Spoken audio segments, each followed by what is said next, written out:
Eu quero te contextualizar para depois te mostrar um vídeo. Aqui é um contexto sobre futebol. Algumas semanas atrás, o treinador do Flamengo, Felipe Luiz, ele foi perguntado na coletiva pós-jogo por que um jogador específico, no caso aqui o Pedro, não estava nem relacionado para aquele jogo. Ou seja, ele não foi titular e nem mesmo ficou no banco de reserva. Ele foi afastado, né? E aí o Felipe Luiz falou isso aqui. O que aconteceu foi que o comportamento e a atitude do Pedro durante a semana foi lamentável. Beirou o ridículo para mim. E evidentemente que o Pedro tem os seus problemas pessoais com a diretoria, com o clube, problemas dele. Ele não é de agora que ele vinha treinando mal, vem durante um tempo, só que essa semana ele realmente rompeu para mim com um princípio claro que nós temos como comissão e o grupo de jogadores tem, que é a cultura de treino. E para mim o que ele fez foi uma falta de respeito, a atitude dele nos treinamentos, e não duvidei em nenhum momento de deixá-lo fora da lista de relacionados, porque esse tipo de comportamento pode contagiar, né? Então isso... Ok, então olha aqui, palavras fortes aí, né? Então ele falou que o jogador beirou o ridículo naquela semana, treinando mal. Eu não coloquei a entrevista inteira aqui porque levaria muito tempo, mas em um momento da entrevista ele fala que em todos os testes, ou seja, no treinamento, eles são, né, atletas de alta performance, então tudo tem número, tudo é registrado. Ele era o último em todos os quesitos, comparado a todos os outros jogadores. E ali você tinha um técnico, de uma certa forma, expondo isso publicamente, ao mesmo tempo falou que não era de hoje que ele vinha treinando mal, mas que naquela semana foi pior, porque ele também comenta em outro trecho da entrevista que tinha um pouco de ironia, deboche, e que ele tem uma cultura de treino, ou seja, dentro do time dele há uma cultura de treino, ou seja, os jogadores vão deixar tudo de si no treino, né? Treinar de verdade, com intensidade, e que aquele tipo de comportamento poderia contagiar. Logo, o Felipe Luiz, técnico do Flamengo, quando faz esse ato de exposição, ele faz com que esse problema não contamine. Mas por que eu estou falando desse assunto? Porque eu quero falar um pouco sobre essa perspectiva de pessoas que entram numa vida muito vitimista com algumas situações. Então, olha só, o técnico falou o seguinte: olha, eu sei que o Pedro tem problema pessoal com a diretoria. Isso é problema dele. Ou seja, não justifica ele se apoiar no problema na diretoria para treinar mal, para não trabalhar bem. E quantas empresas o sujeito tem algum problema pessoal e passa a não trabalhar bem e se apoia nesse problema pessoal. É claro que há níveis de problemas, obviamente. Mas aonde está o ponto aqui? O ponto aqui, bem central, é que trabalho é um exercício que precisa de entrega. Se você não está entregando, você está aquém daquilo que você deveria ser. E o seu chefe vai te cobrar. E às vezes essa cobrança pode ser um pouco mais acima, mais amena, mais simples, mas às vezes pode ser dura.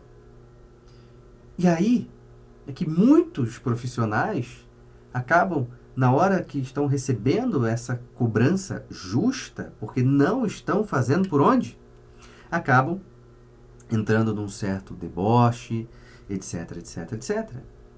Uma vez eu conheci uma história de uma pessoa que trabalhava numa empresa e ele foi contratado porque dizia que tinha certa experiência, que era capaz de entregar aquilo que aquela empresa estava precisando, e a cultura daquela empresa era uma cultura de excelência, de produção, ou seja, todo mundo ali dando 110%, e ele falou que ele daria.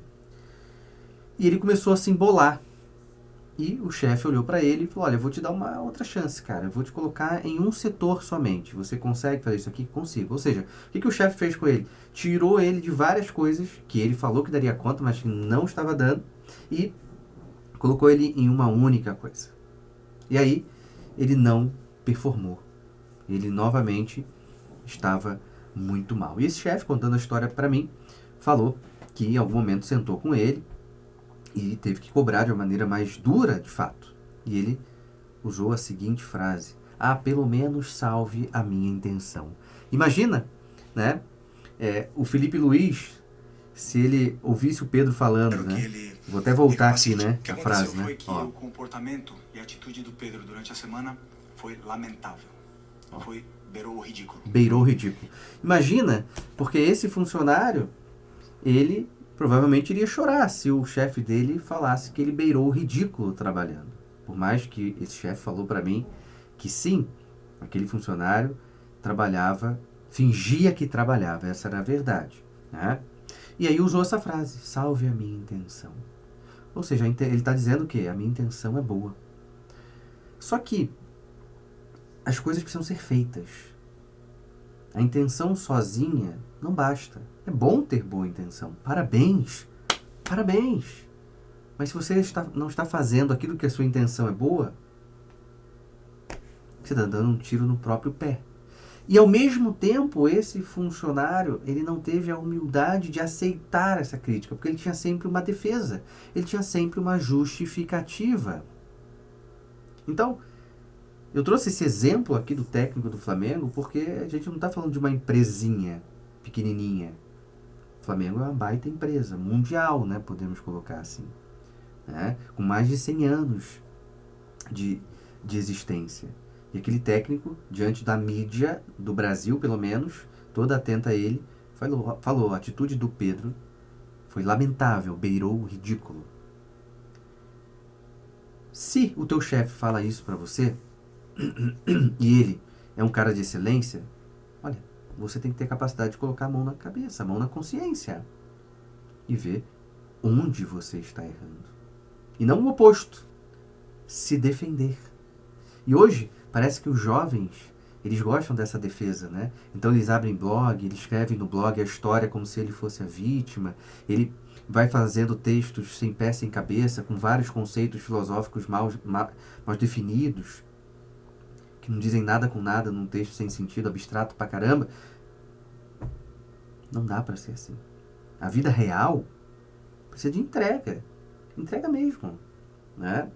E eu conversando com esse chefe, eu até comentei com ele, eu falei, caramba, se esse cara, não sei se esse cara é casado, se esse cara namora, mas se ele for casado e ele usar essa fala pra esposa dele, a esposa dele vai achar que ele é um frouxo. Então, gente, aqui é um conselho para todo mundo. Se eu não estou produzindo e eu faço parte de uma empresa onde todo mundo tem que fazer bem a sua parte, ou eu sento com honestidade e converso, abro o jogo e vejo as minhas dificuldades, vejo como pode ser feito para que as coisas se organizem, ou eu saio, porque eu não dou conta, porque eu não sou bom para fazer aquele tipo de trabalho. E não invente desculpa ou se coloque numa posição arrogante. De jeito nenhum. Isso não pode acontecer. Porque a intenção boa pode até fazer o sujeito se lembrar, não, mas como eu tinha boa intenção. Que bom, né? Que você, ao trabalhar naquela empresa, tinha boa intenção. Tinha intenção de tacar fogo no prédio, né? Mas o ponto é, o que você fez? Rudolf Allers vai falar na psicologia do caráter. Inclusive, eu acho que eu tenho ele aqui, ó. Está bem aqui do meu lado. Aqui, ó, a edição maravilhosa aqui do Centro Dom Bosco. Vale a pena comprar.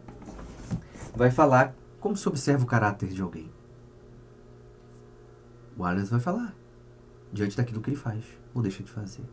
Ou seja, um funcionário que fala salve a minha intenção está mostrando o que o caráter dele é. Ou seja, não fez nada. Apesar de ter uma boa intenção. Então, sejamos mais fortes. Mais dispostos ao diálogo, à correção, a aceitar uma crítica, a fazer uma autocrítica correta, porque o trabalho é o lugar onde as virtudes devem ser fortalecidas, praticadas, etc, etc, etc. Sem isso, a vida fica medíocre. E o sujeito fica no pedestal achando que é muito bom, enquanto na verdade está saindo de um trabalho, de outro, de outro, de outro, de outro, de outro. E continua se iludindo. Então, uma dica para você que trabalha é: faça a coisa com excelência, busque se aperfeiçoar, entenda as críticas, dialogue com as críticas para você entender em que ponto você pode melhorar. E se você não concorda com a crítica, saiba conversar para entender como a crítica está chegando até você e por que ela está chegando exatamente. Uma empresa não é um campo de batalha. Ou melhor, se for um campo de batalha, todos que estão naquela empresa são do mesmo exército. Logo, se um cobra o outro, é porque querem cada vez mais e melhor aquela empresa funcionando.